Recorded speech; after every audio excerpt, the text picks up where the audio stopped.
திருவார்த்தை. மாது இவர் பாகன் மறைபயின்ற வாசகன் மாமலர் மேய ஜோதி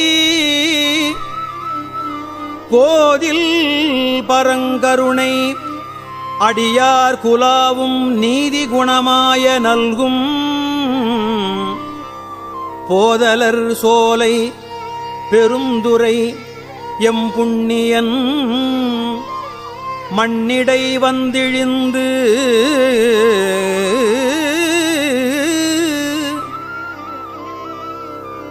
ஆதிப்பிரமம் வெளிப்படுத்த